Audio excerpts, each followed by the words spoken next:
रविंद्र जी का please audio. जो भी ऑर्डर आया है जी, इससे देश में होने वाली फर्दर कोई भी अराजकता रुक जाएगी जब तक कि अगला ऑर्डर नहीं आएगा।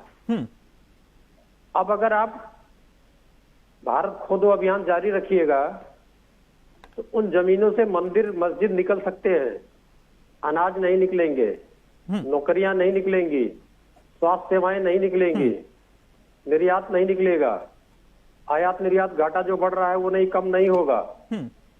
दूसरा विषय है मंदिर की बात कर ले, कितने मंदिर गिराए ये भारतीय जनता पार्टी और राष्ट्रीय स्वयंसेवक संघ एक लिस्ट बना ले कि मुगल कालीन या उससे आगे पीछे जितना भी बताते हैं एक लिस्ट बना ले, और मैं एक लिस्ट सौंप दूं पिछले 10 साल में या उससे पहले प्रवीण तोगड़िया ने जी ने जो लिस्ट सौंपी थी 364 मंदिर की गुजरात में, और हमारे परम पूज्य शंकराचार्य जी कहते हैं 3000 पुरातन मंदिर तो खाली काशी जी में ढा दिए गए, अयोध्या जी में भी ढाए गए।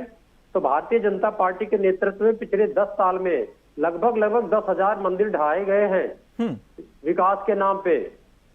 उनको भी इसी दायरे में ले आएंगे, क्या दिक्कत है? उनके लिए भी आज का दायर करेंगे। अगर अगर अगर ऐसा ऑर्डर देती है माननीय उच्चतम न्यायालय किसी प्रकार की, तब भारतीय जनता पार्टी को नंगा करना बहुत आसान होगा। हम भी आज का दायर करेंगे कि बनारस के मंदिर क्यों गिरा दिए, अयोध्या के मंदिर क्यों गिरा दिए। नहीं तो करिए ना सर, कौन रोक रहा है आपको रविंद्र जी? हाँ तो आने दीजिए, फैसला आज आने दीजिए। नहीं तो आप किसी को ना एक मिनट, अगर मस्जिद के नीचे मंदिर है और किसी की आस्था का विषय है तो फिर ये जानने का अधिकार नहीं है कि भाई मंदिर था या नहीं है? विश्व का जो सबसे अमीर देश है, प्रति व्यक्ति जीडीपी सबसे ज्यादा है, प्रति व्यक्ति इनकम सबसे ज्यादा है, वहां धार्मिक चीजों को महत्व नहीं दिया जाता है। और भारतीय जनता पार्टी ये बता दे कि वो जमीनें खोद के वो पूरे भारत की जमीन भारत खोदो अभियान में लगा दे तो वहां से मंदिर ही निकलेगा, मस्जिद ही निकलेगा और कुछ भी नहीं निकलेगा। और फिर या तो वोट निकल सकते हैं भारतीय जनता पार्टी का, और कुछ भी नहीं निकलेगा वहां से। तो इस प्रकार की अराजकता, तो यानी अगर ये सर्वे के लिए जाएंगे तो आप सर फाड़ देंगे? नहीं, सर्वे का जो एक ऑर्डर आया था, अभी वकील साहब कह रहे थे, उसको भी मैं बता दूं, उसको सीजेआई साहब ने ओरल कहा था, उसको ऑर्डर में नहीं है, किसी भी ऑर्डर में नहीं है। और जो ओरल कहा था, ओरल के लिए सुप्रीम कोर्ट का ही ऑर्डर है कि बहस के दौरान कही गई बातें, जबानी कही गई बातें या सर मौखिक कहा गया, लेकिन उसके बाद क्या हुआ मैं वो कह रहा हूं। एक मिनट हुआ ना रविंद्र जी?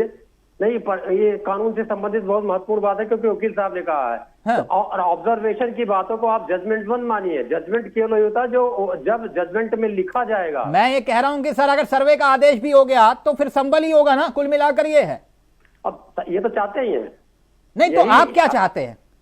हम चाहते हैं कि देश शिक्षा में प्रगति करे, देश नौकरियों में प्रगति करे। सर आप भी तो संबल में पत्थरबाजों के साथ जाकर खड़े हो जाते हैं, ये नहीं आरोप होते? हो सकता है, ये आरोप हो सकता है। नहीं आरोप नहीं, बताइए ना सर, मैं गलत बोल रहा हूं तो? समाजवादी पार्टी का कोई भी व्यक्ति वहां पर नहीं था, आदित्यनाथ की पुलिस खड़ी हुई थी, आदित्यनाथ के अधिकारी। रविंद्र जी जेल में किससे मिलने जा रहे हैं आपके नेता? वो जेल में जो बंद हैं वो कौन है? जो जेल में बंद हैं भारतीय जनता पार्टी के हजारों नेता, वो कौन है? बात उसकी नहीं है। जो जेल में बंद हैं, हमें लगता है निश्चित रूप से कि वो पीड़ित हैं सरकार द्वारा। अच्छा, वो पीड़ित हैं जो जेल में बंद हैं? हमारे 12,000 कार्यकर्ता बंद है सर, हम नहीं जेल में नहीं जाएंगे? नहीं, जो वो पत्थरबाज जिनके ऊपर आरोप लगे हैं, मैं उनकी बात कर रहा हूँ। पत्थरबाज वो भी कार्यकर्ता है आपके? अरे सर, इनका एसपी जब रंगदारी वसूलता है वो तो जेल में नहीं जाता है। तो आप जेल में तो किसी को भी बंद कर सकते हैं। अच्छा, एसपी इनका है? आप कार्यालय से बाहर निकलिए, आपको उठा के बंद कर दे।